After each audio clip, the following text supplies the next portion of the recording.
Guys, we are here with ILW Pod. I'm your host, Justin Wright. Today we are here with Apex. How you doing today, man? Another day, brother. Another day. Being the top of the food chain is it's tough to stay that way sometimes.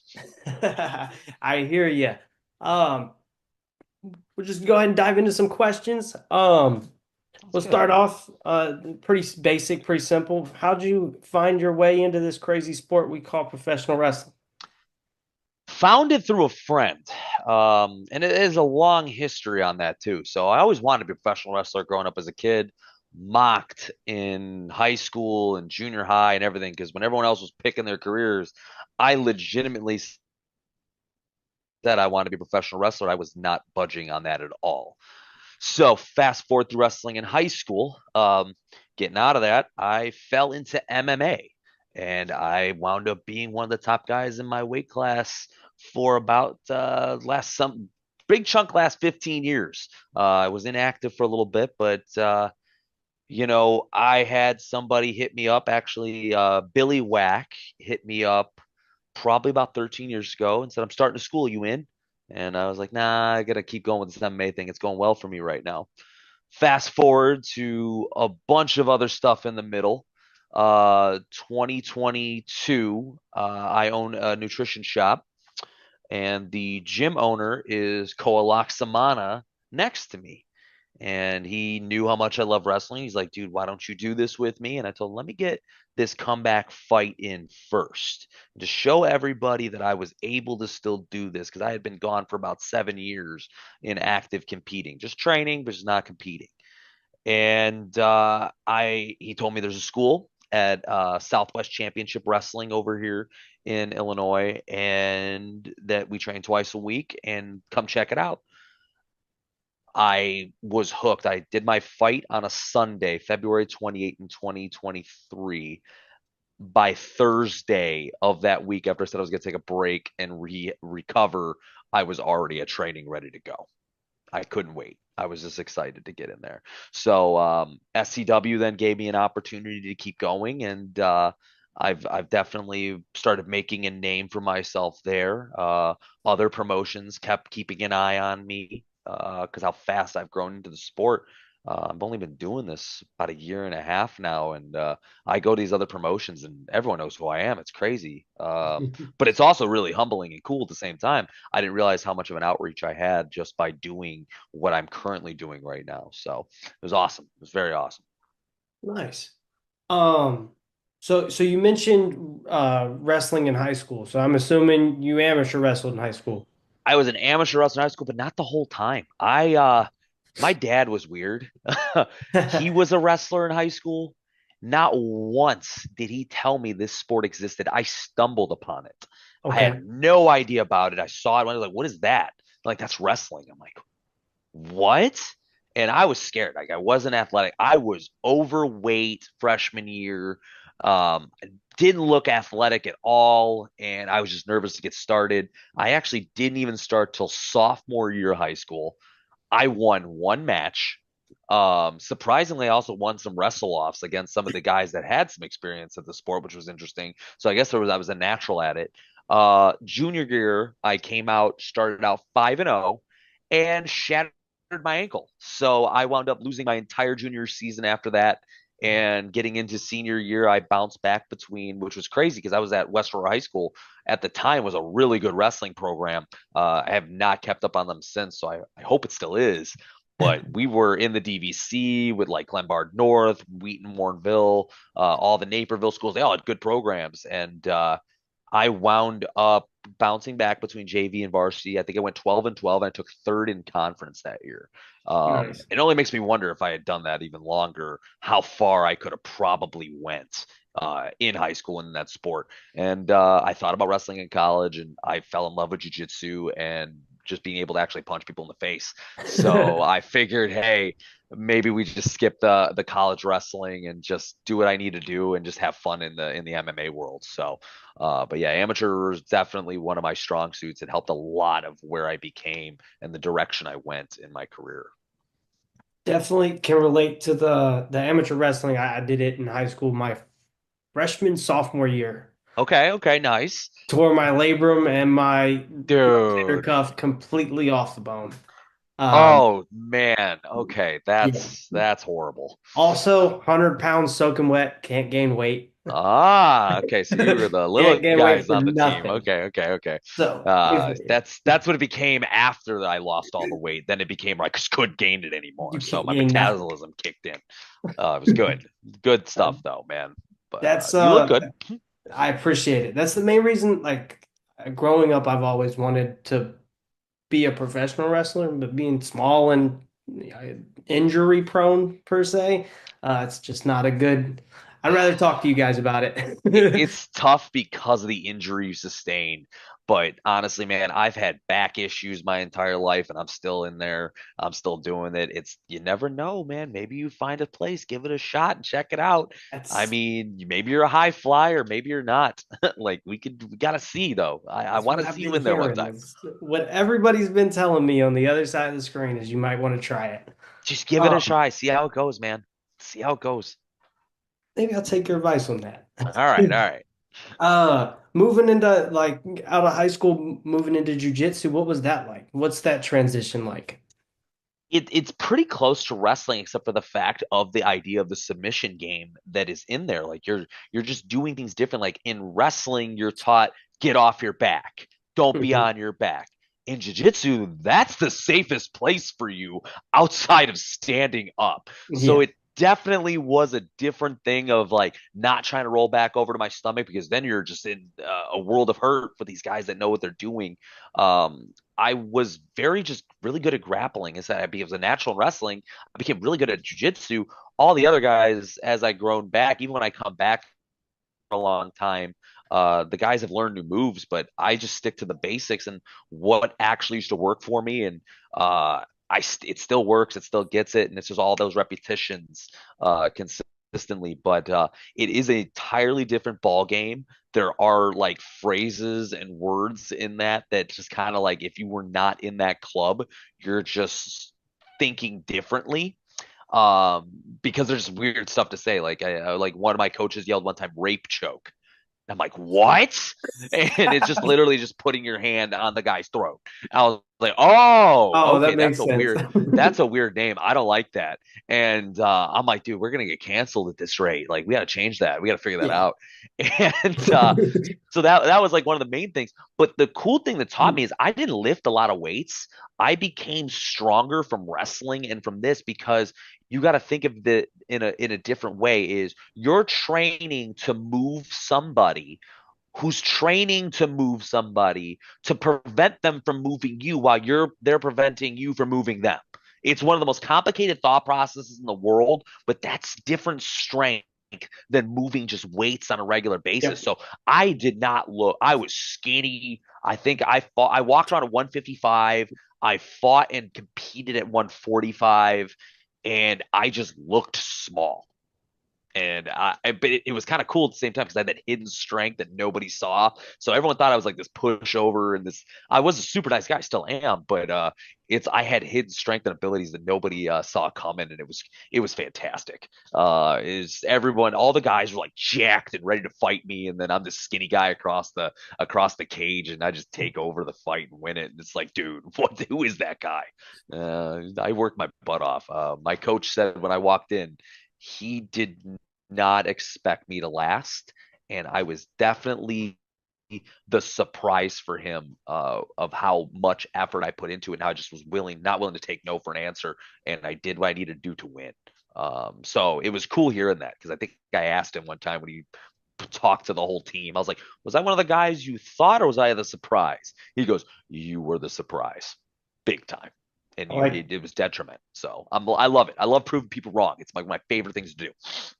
I couldn't agree with that statement more. Like going into like even amateur wrestling, the little guy, like I started at like 98 pounds. So the coach is like, there's Okay, no yeah, way. And everybody yeah. above me is 20 pounds bigger than me. And they put me with the girls who were like, there was one girl that was 160, the other girl was 200, and I'm Oh 98 wow. pounds. Oh my God. And no, like, I kid you not, 2, 3 weeks in, I'm throwing them around. There you go. It's one of those shocking things. It's technique, it's strength. If you learn Yes. the technique, it don't matter how big the size you No, are. it doesn't. I tell that to anybody. People wanted to fight me all the time, and I'm just like, dude, it's like I'm 260. I'm like, I don't care, I dude. don't care at It's all. like you're 160. I'm like, are you going off the fight weight that's listed on my profiles? Because I got news for you, man. I ain't that size in the off season. Like I'm a lot bigger until it's time to fight. So you add the size, you add the techniques and the tenacity I have and the education I put behind fighting and wrestling, you're not going to beat me. It's how it goes. I have two losses on my record. One, every judge that has watched that fight afterward has said I did not lose that fight, but it's my fault. I didn't finish him. The second one, I got into a fight with my wife right before we walked out. I lost total focus in that fight. That guy just took me around the cage like it was nothing. I reversed him a few times, had some opportunities, but that dude, he earned it. He was focused. I broke my cardinal rule of being focused and being too social before the fights. I usually step aside and disappear, and no one finds me until it's my turn. So Going back to like the diet, what would you say your like what's your diet like to stay in shape for fights? Um, at the time, I could eat anything. Now that I'm older, I've actually found a variation. Everyone's got some kind of weird diet. To be honest, man, high protein is the key way to do this no matter what. I minimize my carbs.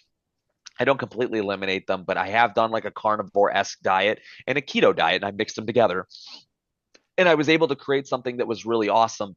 Back in May, actually, I started doing that. I probably had an average 25 carbs a day, over 200 grams of protein, and I kept my fats in control and I made sure they're healthy fats. But I just did not eat a lot of carbs. I think most of my carbs came from when I supplemented protein shakes because there's a little bit in those, and like protein bars if I wanted snacks. But I lost 5% body fat and 10 pounds in less than 30 days. And probably the best physique I've put into the wrestling ring right now was because of those. So you can't the guy one thing I could tell anybody on the diet, anything is okay in moderation. Don't freak out. Don't overstarve yourself. You want that fudge round? I mean, I'm saying that because I love fudge rounds. Have that fudge round. Don't eat five of them. Have the one fudge round. And it's all about timing of the day because you want to watch out as carbs become glucose. Glucose is sugar. Sugar spikes equal fat. So preparing yourself on what time of day you're eating your carbs can also be strategic in helping you out. And it's really when you're going to have the most activity. I work out 3 hours in the morning at the gym. I have my carbs at lunch to replenish, and then that's pretty much it for the day. I'm just eating nothing but protein. Nice, nice. Um, Going back a little bit, leaving or not leaving, but being in, jujitsu and being in wrestling, does that help you, kind of get into pro wrestling? So a lot of people have asked that question if I had done the pro wrestling earlier on and just skipped the MMA world and skipped all that. Now, one, it gave me a name. That's number one, and it gave me a reputation. Number two, I do attribute a lot of how quick I became a pro wrestler and how fast and how good of a ring technician I am due to the fact that I have that jujitsu background. I learned a different type of body mechanic and how to control my body in ways that I don't think I could have learned any other way. And like, could I have learned it over time in wrestling? Yes, but I think it would have taken me longer to debut. I started training and I debuted in 3 months after having never done pro wrestling before. After that match, I had everyone come up to me like, "Oh, you've been doing this for a while." I'm like, "No, it's my first match," and their jaws dropped. And these were guys that have been in this for about 20 years. They couldn't believe because I literally go back and watch that match. I have no errors. Everything looked good. Everything was on point, and I looked like a monster. It was definitely awesome because it was a retirement match for somebody. It was his last. I was his last singles match. Now, unfortunately, he has come back. He's pulled a couple Ric Flairs on me. But the honor that he chose me to be one of those last matches was definitely there. I know my instructor Hunter Payne was like thinking he freaked me out because I looked different. I was like, nah, dude, I'm sick. I'm like, don't worry, we're good, man. We're good. I've performed plenty of times. That's not going to be something that's gonna overwhelm me. But it definitely, to answer your question, Fish, yeah, it helps a lot on there. And actually watching a Ken Shamrock thing earlier, and one thing I did not know is that he was actually a pro wrestler in the 80s Yep. before he joined UFC and then became Ken Rock in the 90s. I had no idea he had ever touched a ring. He was the MMA fighter that turned pro wrestler to me back to MMA fighter. And that was different. So that was cool to find out. Uh, Something else that I think might be interesting. What's it like, walking through an MMA curtain and with like the difference between that and a pro wrestling curtain? Depending on the company, it's going to be this one, the size of the crowd, first off. Okay. MMA events are packed no matter what. You're even on a slow night, you're seeing 500 to 1,000. My biggest crowd I've been in front of for MMA was 2,000. And the largest crowd I think I've been for pro wrestling is about 500 right now, which is good. Like I have no issues with that. I got to put a show on for 500 people. I hope to keep increasing that as we keep going and doing different promotions. But the difference is you you're not trying to kill each other in professional wrestling because you're trying to put on a show, to where when you walk out the MMA world, that guy is your enemy for the next 15 to 25 minutes. You have to hurt him. You guys get to be friends afterward. I think I've talked with every opponent after. We've gotten a beer after. It's just that it's that camaraderie that's there. That's a fight. You're not trying to like literally kill each other, but you definitely need to hurt each other to get that victory. And it's a different mindset of preparation. Because you're thinking of all the things you're gonna do and all the things that he could do to counter you. So you're playing chess in your own head. Where in professional wrestling, most of the guys that do talk out the matches ahead of time open up the curtain there, is they're literally like, you're like, all right, I'm gonna do this, he's gonna do this, I'm gonna do this, and he's gonna do this, then I gotta do this, I gotta do this. So you know that's a dance, and you're trying to figure that part out. I've actually worked with guys that don't even talk to me. They've literally said, hey, this is the finish. See you out there. Like, what? What do you mean? Let's just listen. All right, we're doing this on the fly. This is my first time. Okay, and I was nervous as hell. I've wrestled the guy multiple times already. Probably some of my funnest matches, just because it's not spot, spot, spot, spot, spot. It's a lot of storytelling, and I love telling a story, whether it's in the back or in the ring.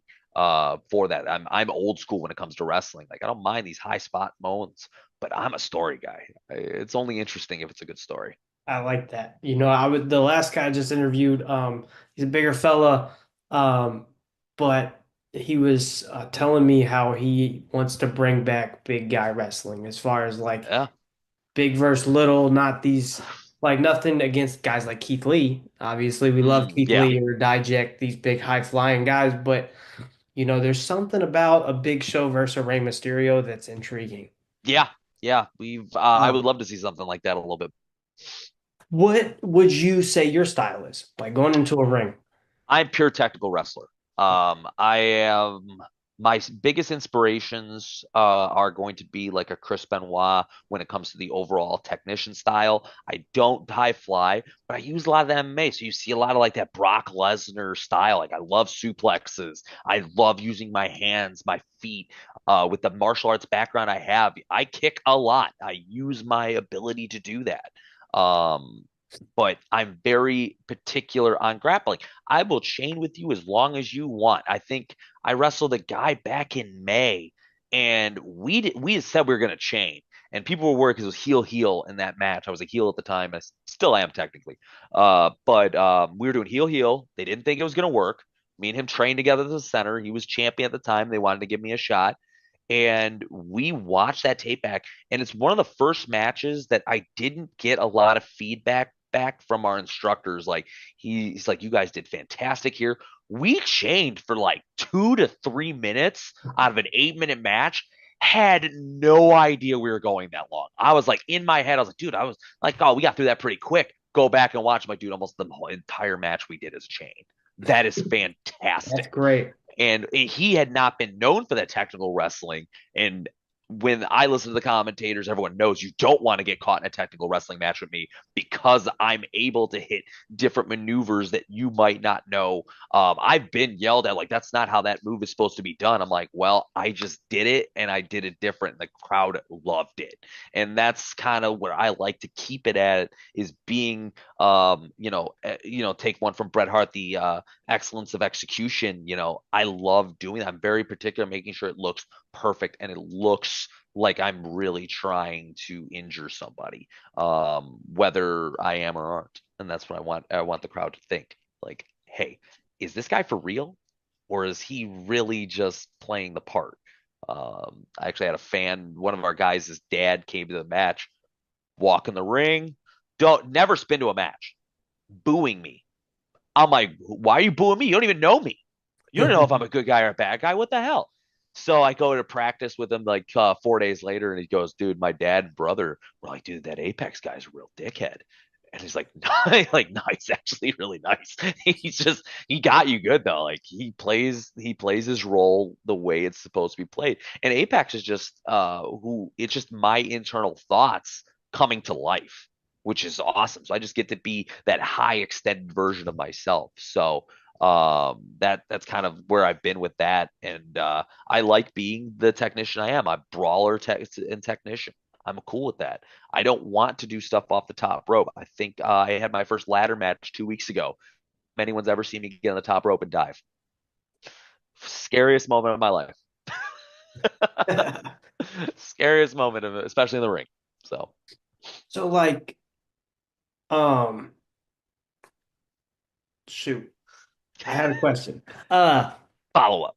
I was gonna ask about Benoit.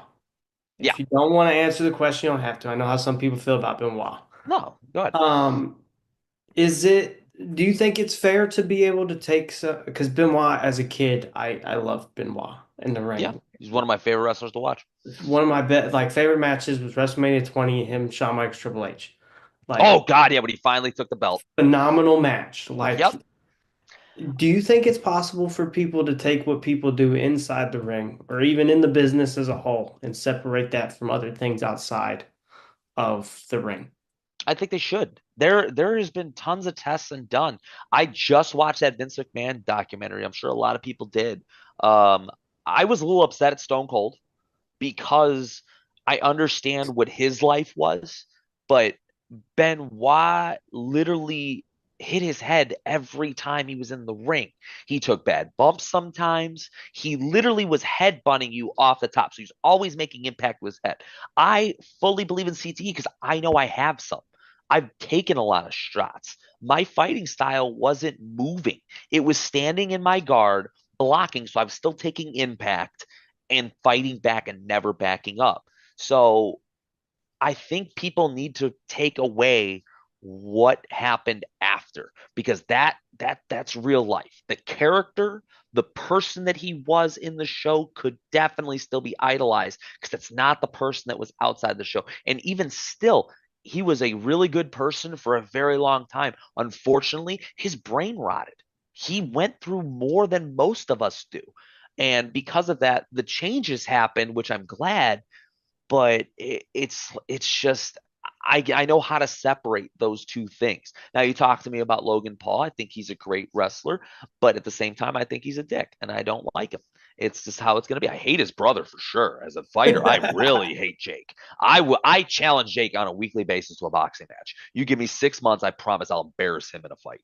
And I make sure to tell that on any outlet I can because I will embarrass him. He's not that good of a boxer. He's still learning. I've already figured out all of his tendencies. And I hope Mike Tyson does the same thing so we can knock him out next month because his disrespect is getting annoying.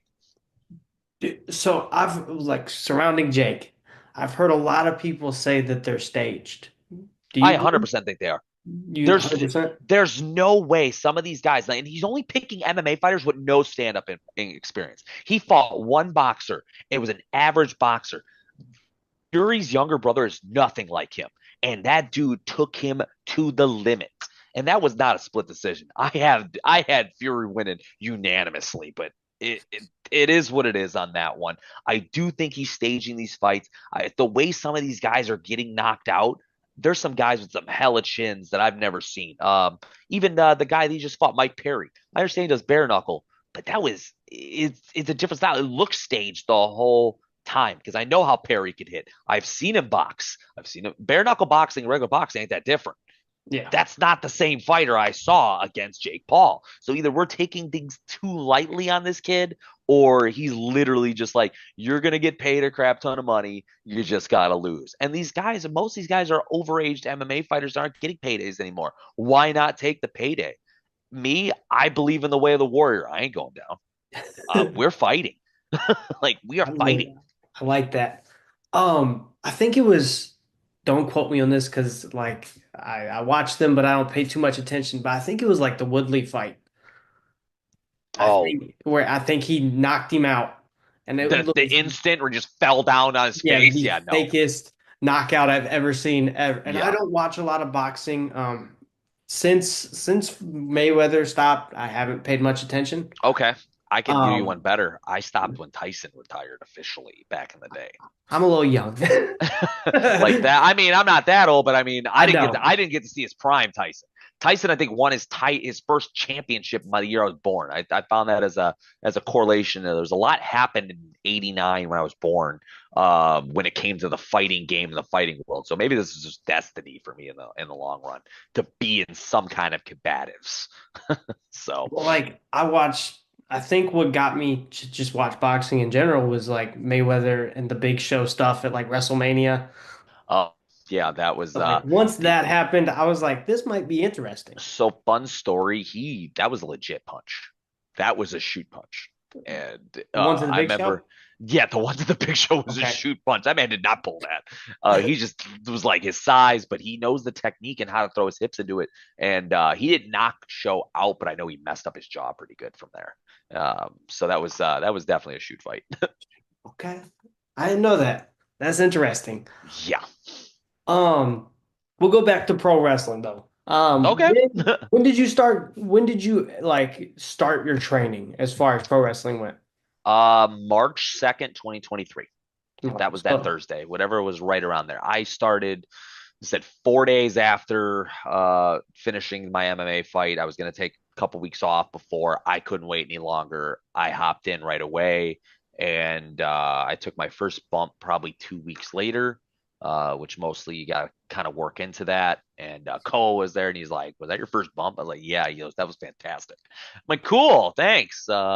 I just trying to get through this training and everyone kind of I feel bad sometimes because a lot of guys would be struggling on certain things and it would just come natural to me. But it's because of the background I have. And at that time, I was still in fight shape. So I really had the cardio going and everything. Like I was not tired. I just could keep going for the entire training session. And I hear the correlation all the time. Like pro wrestling is tough.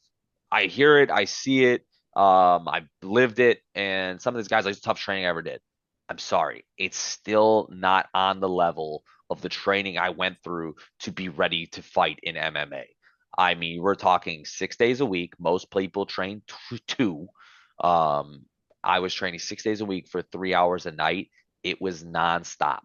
Like each section of the training would be 5 5-minute rounds, and it was nonstop going the entire time. So you're going 25 straight minutes of jiu-jitsu. You're doing 25 minutes of rounds and not getting a lot of air. Oh, okay, you're not in this round. Cool, go hit the bag for 5 minutes. And that's how you get stronger and better. So I think the more effort you put into it is huge on that. And that's why I just didn't want to wait. I just wanted to get started. You never knew what was going to happen. I didn't expect to only train 3 months and get told, hey, well, actually, my instructor on the paint told me as a joke. I took it as a challenge. He goes, I need you ready in 3 months. And I was like, oh, not knowing that the average guy waits 8 months to a year to even at step in the least. ring for the first time. I just took it as a challenge. He goes, yeah, you're the fastest person I ever put through the training school. I'm like, oh, okay, cool. I didn't know that was a thing. You told me 3 months. I made sure I was ready. So So have you finished your like actual training school? Like have you are you I train 2 days Tuesdays and Thursdays. There's always something new to learn. I like to every time I see something new that I want to add to my game. I make sure that I practice it at those times, and kind of every show I do, I try to add something that the fans haven't seen me do yet so far. So I know a lot of guys say they go to camps and they're like train for 3 months and they're on their own. Their only bump time is in the ring before their matches or in their matches. It's beneficial because I have a school that I can go to regularly each week and I can keep working and stay in shape. We invite guys all the time to come on out, check it out. So, very blessed to find the right place, and it's affordable too. So that's always good. Where's that at? I'm also in Uh, Illinois, so yeah, Southland is down in, we train in Memphis, which is just south of Kankakee, Bourbonnais. And we wrestle in Shabance and Kankakee.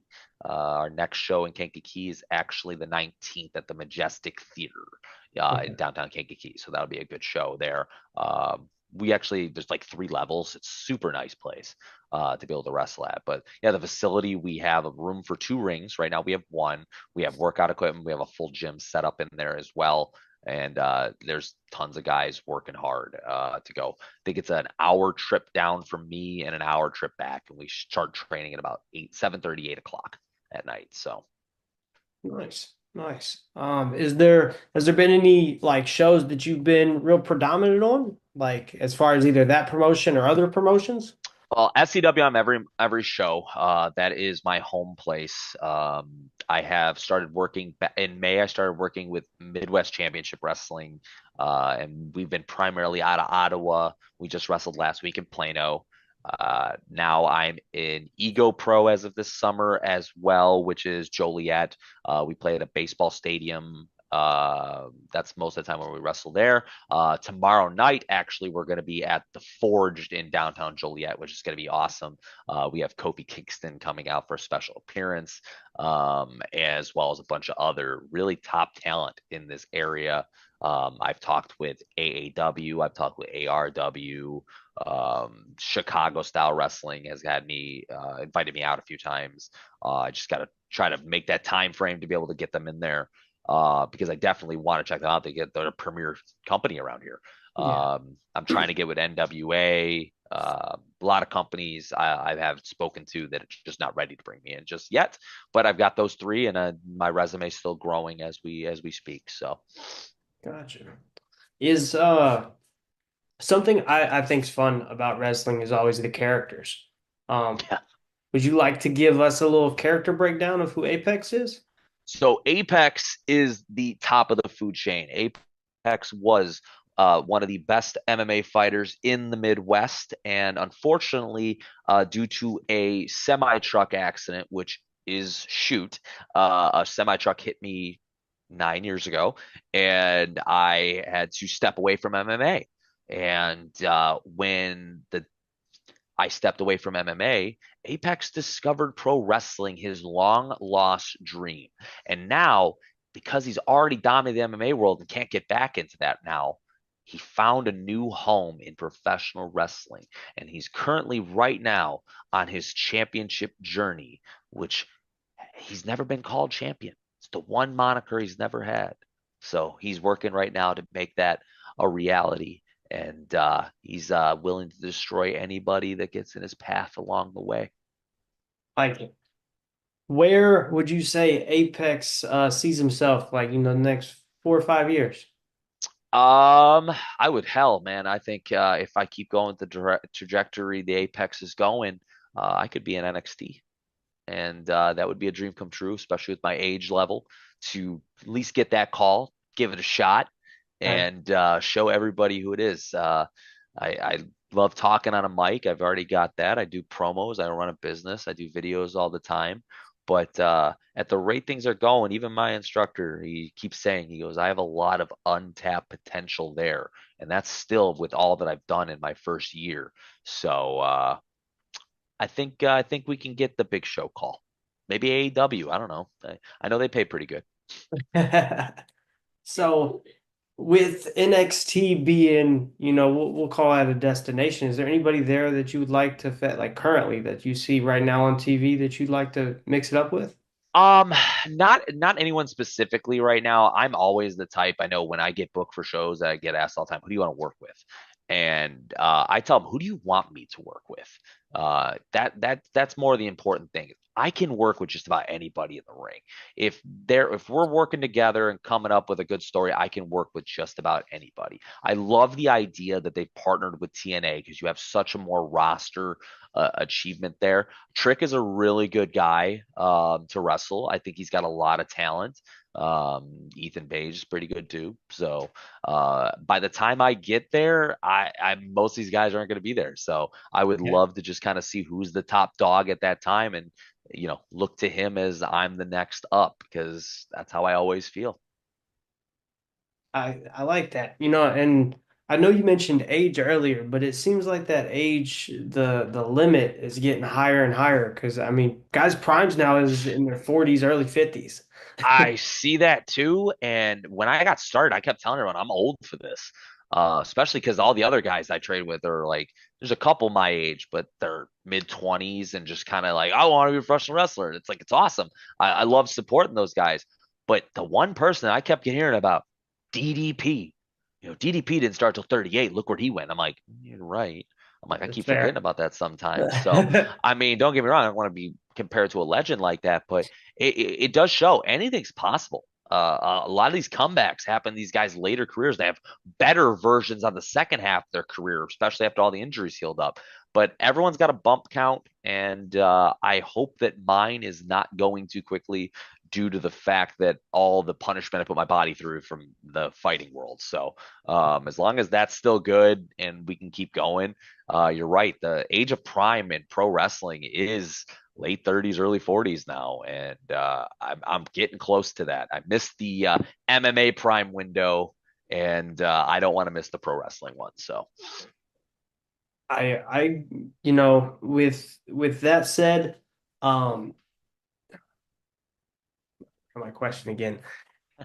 I'm sorry, man. no, you're good, brother. You're I'm new. good. I'm new to this podcast game. I'm not Ah, gonna. don't worry, man. We're good, man. Um, is there anybody indie wise that you've seen that you would want to mix it up with? I know you said you'll get in there with anybody, but is there any legends or anybody that's throwing it? Not legends, but he is the SCW current champion, and that's James Creed. Um, I've had my eye on him for a while. He helped mentor me. We scrapped once in a tag team match. I want the real thing for the belt. So, Mr. Creed, if you catch this, just know that once you're done with your little sabotage games, I'm always ready to take what I feel is mine. As the top of the food chain, I think I deserve the top belt.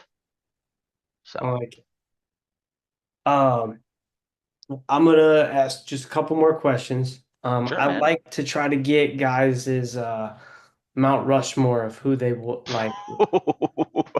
You got a Mount Rushmore? Not officially a Mount Rushmore.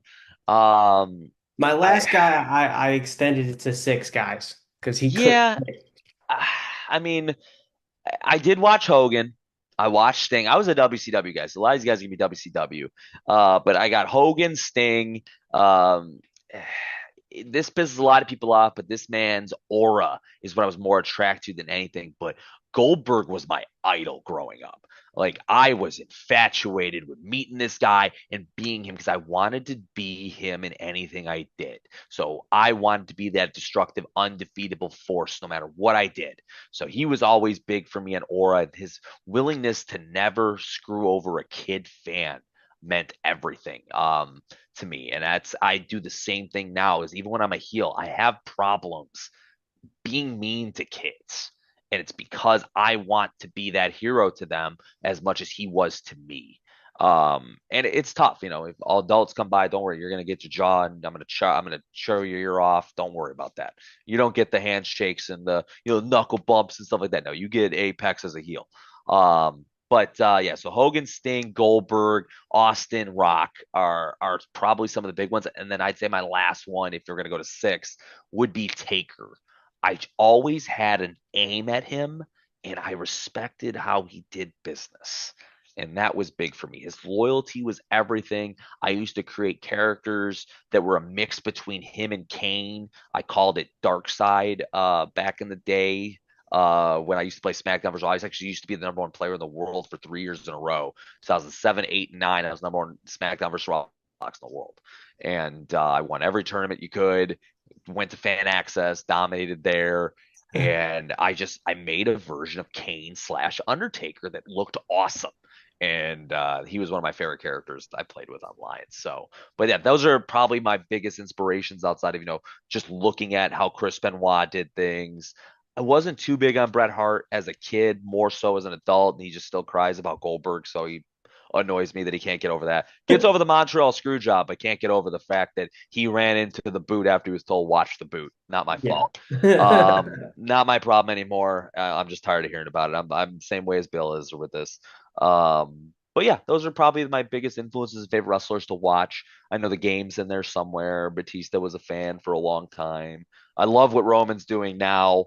But Mox was my guy out of the Shield. I represented a lot of him, and people saw my mannerisms with him. So, um, but other than that, yeah, I don't really like have too much more of a much more idea. But those are definitely what I put up there for me specifically.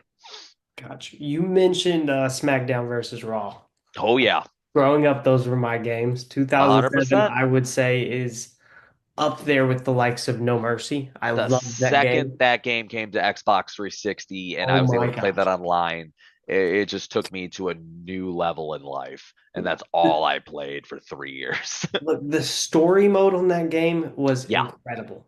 Like one of Yes. my favorite story modes of all time. I stopped once 2010 came out. It just got weird. The game got Yeah. different. It got more complicated. Tried coming back for 2K. One thing I always do, if Goldberg comes back into a game, I buy it. So I did buy the one with Goldberg in it just to unlock him, and then he wound up coming back to Russell's Lesnar like right after. So that was Yeah. cool too. Is there a specific, is it those three, those SmackDown versus Raw that are Those are your the ones I played favorites? a lot. I love my all time favorite is SmackDown 2 Know Your Role and Here Comes the Pain. Okay. Those were by far my favorite. And once again, Goldberg was in Here Comes the Pain. Lesnar was big at that time, and the F5 looked awesome in that game. So Here Comes the Pain was crazy. I really wish that we can get a remastered version of that one. Yeah, That was fantastic. please somebody make that happen. If anyone out there is at 2K is paying attention to this, for the love of God, remaster that game. Start from scratch. Don't care. Just make Some sure it's the same roster. um is so going back to Mount Rushmore, do you have an MMA Mount Rushmore? Uh not really. No. No? I respect all the fighters too much. I'm such a big way of the warrior. I mean, if there was one guy, it'd probably been Uriah Faber. Um, I always wanted to name my kid Uriah after him, and my wife made me not. So I have a Gabriel instead of a Uriah, but it's okay. That was like my second name choice. So, but he was probably one of my most favorite fighters because we were the same weight class. Showed what the little guy can do. He's a very humble kid. Clay Guida was a training partner, so I got to work with him a lot and like listen to him and talk to him.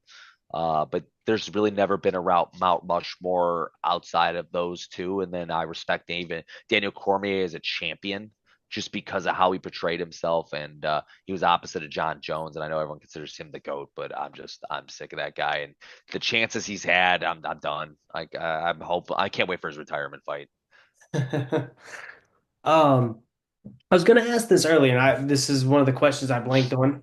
Okay. Um, do you ever like have you ever been into a fight where it was like some guy showboating there? Have you ever been in there and just wanted to showboat and play around with somebody? Not in the fighting game. I am so big on warrior and being like, I feel that in my head, I taunt this guy, he's gonna beat me. I talk my smack, he's gonna beat me. So I was very quiet, reserved, and I let all my fighting do the talking. Okay. We had a guy in practice that just pissed me off one time. We were by the wall, we were on the mats, we were by the padded walls. This was right after Pettis did the Showtime kick. He looked at the wall, looked at me, and I looked at him, I told him, don't you do it. He literally ran up the wall. I caught him in air, grabbed his leg, and I was like, if you do that again, I'm spiking you through this mat. We don't do that here, and that's not necessary. Don't know what that kid was thinking. But showboating never seemed to work. I hate soccer. I don't hate soccer, but I played with the kids there. I was always made defender because I could dribble, but those dribble tricks never worked on me. Same thing for basketball or anything I do. It's just when you like to showboat, it doesn't work for me because the way I do things is so technical and specific, and I'm very like keened and locked in. So I never fall for like stupid little tricks anytime I see that stuff. So not big showboater in that. Now professional wrestling, obviously part of the game, loves doing it. That's probably why I'm having so much fun. It's all the stuff I couldn't do, and I get to express myself a little bit more. Okay. Another question I want to go back on that I forgot earlier. Um, we was talking about CTE earlier. Yeah, Um, with that being, I don't want to say a problem in wrestling, but obviously it's something that's there. How do you feel about guys like Brian Danielson and like Will Ospreay taking these bumps right on the head? I don't And like it. I okay, don't. I don't. I understand. Like Taker in that documentary, when we go back to that, was like, oh, I can't. Now we can't do this, and we can't do chair shots. Well, when you're taking them unprotected, I'm still mad at that unprotected shot that Jack Perry took in that cage match like last month or 2 months yeah, ago. It's just put your hand up if you're going to go ahead and do this. I'm very particular on making sure my people are safe. I got yelled at last Friday for we rushed a spot and I took a tornado DDT off of the second rope. It looked like he spiked me through the mat. I got backstage and the pro's like, don't you ever take that tornado DDT again. And I'm like, why? I'm like, dude, I'm fine. My head didn't even hit the mat. Like, I'm good. And it's just one of those things where with everything I've gone through and everything you see in wrestling, it's just there's no place for it. You guys, everyone needs to be safer. And I saw that Danielson and Osprey match, like they were like lay. There's no way you can hit some of those shots light. You're no, eating some of those, especially when you're in midair and Daniels hitting you with his knee right in the face. yeah. You can't hold that back. It's all or nothing at that point. I don't know. I get a lot of flack on this online, but those I spent like a lot of Danielson's latest matches, it's kind of scary watching it because you never know which bump is the last bump. Yeah, I'm glad And he's getting close to his end. He's had a great career. I respect him. He's one of the guys I look at too, especially for the strong style. I like to definitely. add in, but I want him to enjoy the rest of his life with his wife and kids. Like I need him to remember that. I know with the shots I've taken, I have a speech impediment that I didn't have when I was younger. Math became a little more difficult, and I actually was a whiz at math. Never really could read too well. Like I always had trouble reading stuff, but I've noticed I have trouble with certain words, and that's why it hurts me to hear someone like Stone Cold be like, "Oh, I don't believe in CTE." Well, unfortunately, brother, I'm living it, and it sucks sometimes. People mock me some when I do that, like I can't spell things, I can't do proper grammar. I mean, was I great at it before? Not really, but it's even worse nowadays than it was before. And I'll walk into rooms and I'll forget what I'm doing. I'm like, what am I? Why am I here? And I'll look around. And my wife's like, "You good?" I'm like, "I'm trying to remember what I'm doing in here right now." And it's scary. It's a scary thought. I had vertigo from a fight because I took a shot straight to the temple and it knocked one of the crystals in my ear out. My head just be bobbing trying to get back equilibrium. So it's you've got to calculate these risks and you have to be safe. And some of the stuff these guys are doing nowadays, it's spot heavy and it's not safe, and it bothers me a little bit. I was told I am a good wrestler in the wrong time. My style is designed for like the golden era or even the 90s, and now everyone's just spot heavy. I'm not gonna lie, as a fan, I wish we could get back to the point of wrestling. That's not a high spot. That's the art Yep. of storytelling, Yep. just as a whole. That's why I enjoy like AEW, but it's high spot central. Like, and then you flip the That's it. channel and WWE, like some of the stories are cheesy, but But stories, they're they're telling safe. stories. Like Yes. nobody's getting hurt. Like It's like I I'd rather watch wrestling for 2 hours than watch 3 hours and 90 minutes of it is talking. I go, why? That's the art. It's the whole thing. Like yeah, it's part of the whole show. You got to set the stuff up. I've been in promotions like where they're like, "Hey, record this," and then I don't see the footage used. I'm like, "Why did I record that then? If you're not going to use it, what was the point?" Because I have a plan for what I said in there, and you just destroyed it. exactly. Glad Frustrating. it is. And I don't know. I just don't know where the art was lost in it is the craziest part. It's a good question. Attitude Era, maybe, but even that was storytelling, like I that mean, most legit storytelling. yes. I mean, most of the Attitude Era, there wasn't like I tried to go back and watch it, and there's not a lot of match even that goes on. Like there's probably 10 Yeah, minutes of match on Raw, and the rest of it is I was more entertained with that than just chaos. a 20-minute match of nothing. Like, okay, what's going on here? You're just doing this. I go, I'm not seeing the structure that a match should be in anymore. And it's when they tell you what they do for TV, it's crazy. I did something that a guy did in a match with me. I did it at practice. I was told I was wrong. Like that's not how it goes. I was like, I literally just did this in a match last Friday, and you didn't say a word about it because of who I was wrestling. But now that I'm getting yelled at. That's weird. Okay, it's fine.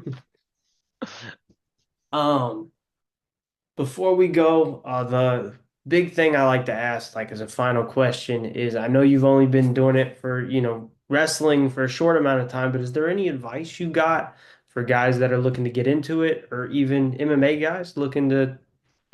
Yeah, find a school, dedicate yourself, man. Like you gotta be there. This is not it's not easy.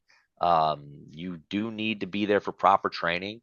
Listen, I didn't talk back. I mean, I talk back more now because I feel like I know better. But listen, take advice from the guys that have been there for a while.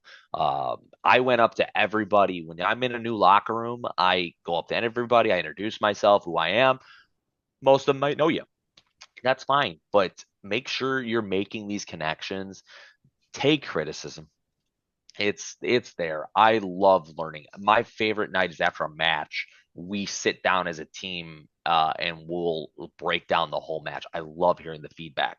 What I did wrong, what I could have done better, how I could have improved this. So take your criticisms and just go out there and work. Get cardio. That's the most important thing in this because that you'll be able to have longer matches and make them look better for sure. In the MMA world, don't do this stuff in your backyard. Go find a gym that's legit. Learn jujitsu. Try to have wrestling as a base. So make sure it's a good wrestling school and learn everything you can. I have no black belts. I have no belts in anything. I learned the philosophy of every major style in the US. I learned the philosophy of every style that my opponent school taught so that I might not know how to fight that way or fight in that form, but I know everything my opponent's going to do beforehand. And I can prepare for myself. Oh, he's going to set it up this way. He's going to do this. So be a in both. Be a master of the game. Be a student. Learn, and just be nice to everybody and don't let anyone push you around. Be respectful to the vets. But I had an incident my first show, and he was the champ at the time. I almost beat the hell out of him in backstage for being disrespectful to me. And I went up to my instructor and I was like, "Hey, I just want to let you know this happened. I'm cool." He goes, "No one would have stopped you if you had beat him." I go, "It's my first day back here. I didn't want to be that guy." So just be respectful to everybody, but don't let anybody push you around back there. I don't believe in new guy hazing at all. I don't believe in any of that. But be helpful as well. I always set up a ring. I well, as much as I can nowadays because I got the kids and this my own business, but I always make sure I can help ring, whether it's tear down or set up. The shows will bring you back for that. I've gone to watch shows, talked with their owners, and I help them tear down their ring and to get them out of there quicker. It shows initiative. That's one of the biggest things. Paying your dues is huge. So pay those dues and be there. Okay, I like that. I'm sure somebody will appreciate that advice. and Hope I'll so. take a little bit of it. All right. Well, I better start seeing that you're training soon. So I'm at gonna least giving it a go. I'll see what I can do, man. Um, before I let you off here, is there any socials you want to plug? Any events coming up? Yeah, follow me for my wrestling career and just other stuff on pro wrestler underscore apex on Instagram. On Facebook, you can search the Apex because Apex is not allowed on Facebook. They said it was too close to something. I was very confused. It's 4 letters, so okay. But the Apex is where you can find me on Facebook. Guys, if you find my personal page, I usually don't add people that I don't know because I have kids on my page. So if you need to contact me or if you're a promoter and you want to get a hold of me, the Apex or Pro Wrestler underscore Apex is the best for you.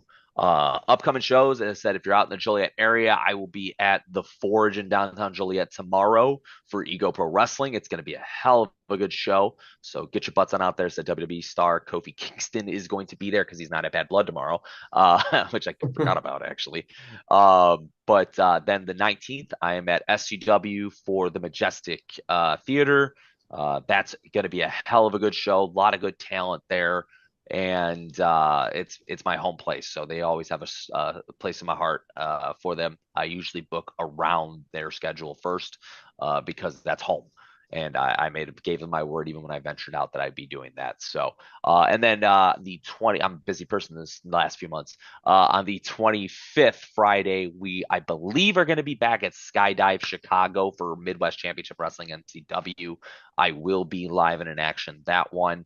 I have been given a match for that one. I don't want to say anything just because that could be subject to change, but it is a pretty well known name on the indie circuit out of Booker's group, so of Reality of Wrestling. So Okay. very excited if that does come to fruition. If not, I'm always game for whoever they put me up against. So, but yeah, that's right now where I've been at, and I have a open tryout for AAW soon, so I can take that whenever I want, and I can't wait to accept that and get myself on some TV there. Nice. Thank you, man, once again. I really appreciate you joining me for the podcast. Thanks for having me, man. I appreciate it. I love doing these. I love talking and telling my story and helping maybe inspire somebody else to get in there and try this out. Maybe we can do a part two. Hey, whenever you're ready, man, you hit me up and I'll be on. Sounds good. Thank you. Thank everybody for watching. This was ILW Pod. Our guest today was Apex, and we'll see you next time. See you later, brother. You guys have a good night. Bye.